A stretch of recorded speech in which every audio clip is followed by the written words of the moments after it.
রবীন্দ্র জয়ন্তী মানেই আলাদা আবেগ বাঙালির মনে। রবীন্দ্র দিবস উপলক্ষে মেতে উঠেছে সকলেই। প্রতি বছর এই দিনটিকে কেন্দ্র করে সকাল থেকেই চলে অনুষ্ঠান।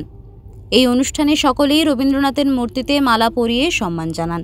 এই অনুষ্ঠানে উপস্থিত ছিলেন সুকান্ত মজুমদার, তাপস রায়, মোহাম্মদ সেলিম, বিমান বসু সহ অন্যান্য নেতারা। এই অনুষ্ঠানে বিমান বসু জানান, রবীন্দ্রনাথ তার কবিতায় যা লিখেছে তা সব প্রাসঙ্গিক। রবীন্দ্রনাথের আজকে 165তম জন্মদিবস এবং আজকে ফ্যাসিবাদের পরাজয়ের দিবস। রবীন্দ্রনাথ ফ্যাসিবাদী পদচারণার বিরুদ্ধে বাগ্ময় ছিলেন। অনেক লেখনী মানুষকে উৎসাহ দিয়েছে ফ্যাসিবাদের বিরুদ্ধে তার স্ট্যান্ডটা নেওয়ার জন্য। ফলে রবীন্দ্রনাথ তার ধর্মভাব কবিতাতে যে কথাগুলো লিখেছেন সেই কথা ছত্রে ছত্রে আজকে কিন্তু প্রাসঙ্গিক। জোড়াসাঁকো ঠাকুরবাড়িতে জন্ম হয় রবীন্দ্রনাথের। সেখানে বসেও তিনি নানান ভাবনার কবিতা তুলে ধরেছিলেন সকলের সামনে। শুক্রবার জোড়াসাঁকো ঠাকুরবাড়িতে অনুষ্ঠিত হয় রবীন্দ্র জয়ন্তী। সেখানে সকাল থেকেই বিশাল আয়োজনের ব্যবস্থা করা হয়। জোড়াসাঁকো ঠাকুরবাড়ির অনুষ্ঠানের দায়িত্বে থাকা ভাইস চ্যান্সেলর শুভ্রকমল মুখোপাধ্যায় জানান, গত বছরও মাঠে হয়নি,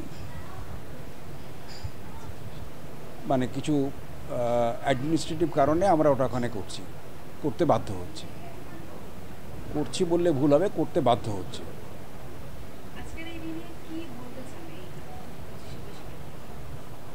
আমি তো বলবো রবীন্দ্র চর্চা বাড়ুক এবং চর্চাটা সে মনের মধ্যে নিক। শুধু চর্চা বইটা পড়লে তো হবে না।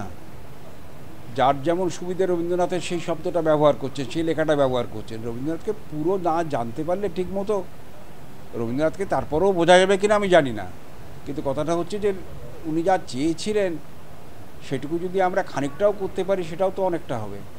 একদিকে যখন ভারত পাকের যুদ্ধ, অপরদিকে 25শে বৈশাখ কবিগুরুর জন্মদিন। এদিন জোড়াসাঁকোর মাঠে প্যান্ডেল করে আয়োজন করা হয়। এই বিশেষ অনুষ্ঠানে উপস্থিত ছিলেন সুকান্ত মজুমদার। তিনি জানান, নন স্যালারি জ্ঞান ব্রাত্য বসু দিচ্ছেন না। জানেন, প্রত্যেকবার রবীন্দ্রভারতীতে বাইরে স্টেজ করে প্রোগ্রাম হয়, এবার হয়নি। কারণ কি? কারণ আমি যেটা জানতে পেরেছি বিভিন্ন সূত্র মারফত, যে নন স্যালারি জ্ঞান ব্রাত্যবাবু দিচ্ছেন না।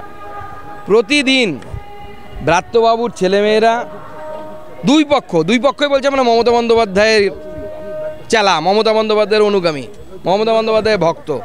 দুপক্ষই ব্রাত্যবাবুর ভক্ত, তারা মারামারি করছে প্রতিদিন কে এই প্রোগ্রামটা করবে এবং পয়সাটা কে কামাবে। প্রতিদিন অনারেবল ভাইস চ্যান্সেলর থেকে শুরু করে অন্যান্য আধিকারিকদেরকে বিভিন্ন রকমের নির্যাতনের সম্মুখীন হতে হচ্ছে। আজকের এই দিনকে ঘিরে মানুষের মনে এক আলাদা আবেগ। কবির লেখা, বাণী, কবিতা, আবৃত্তি আজও স্মরণীয় মানুষের মনে।